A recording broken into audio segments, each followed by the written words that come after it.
અંકલેશ્વર જીઆઈડીસીમાં કારમાંથી 10 લાખ ભરેલી બેગ ચોરીના કેસમાં વધુ એક આરોપી ઝડપાયો હતો. ગત 7મી ડિસેમ્બરના રોજ જીઆઈડીસી ઓફિસના ગેટ નજીક બાઇક પર સવાર 3 અજાણ્યા ઇસમોએ તેમની કાર પાસે આવી અકસ્માત થયાનું કહી માથાકૂટ કરી હતી. 10 લાખ રૂપિયા ભરેલી બેગની ચોરી કરી લઈ ગયા હતા. આ ગુનામાં સંડોવાયેલા બનાસકાંઠાના ખેડા ભાખર ખાતે ઝડપી પડાયો હતો. પોલીસે અગાઉ આ કેસમાં 2 આરોપીઓની ધરપકડ કરી હતી. બનાવની વિગતો અનુસાર જલદર્શન સોસાયટીમાં રહેતા અને શક્તિ એન્ટરપ્રાઇઝમાં એકાઉન્ટન્ટ ધવલ ભટ્ટ ગત 7 ડિસેમ્બરે 2025ના આરકે આંગણિયા પેઢીમાંથી 10 લાખ રૂપિયા લઈને પોતાની કારમાં ઓફિસ જઈ રહ્યા હતા.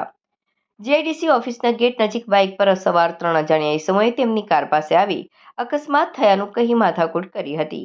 આ દરમિયાન તેઓ ધવલ ભટ્ટની નજર ચૂકવી ડ્રાઈવર સીટ પાસે મૂકેલી 10 લાખ રૂપિયા ભરેલી બેગ ચોરી લઈ લીધી હતી અને ફરાર થઈ ગયા હતા. આ ઘટના અંગે જીઆઈડીસી પોલીસ મથકે ગુનો નોંધવામાં આવ્યો હતો. પોલીસે અગાઉ આ કેસમાં 2 આરોપીઓની ધરપકડ કરી હતી. હવે આ ગુનામાં સંડોવાયેલા બનાસકાંઠાના ખેડા ભાખર ખાતે રહેતા ચંદનકુમાર પહાડજી ઘાડિયા નામના વધુ એક આરોપીને ઝડપી પાડવામાં આવ્યો છે. પોલીસે આ મામલે વધુ તપાસ હાથ ધરી છે.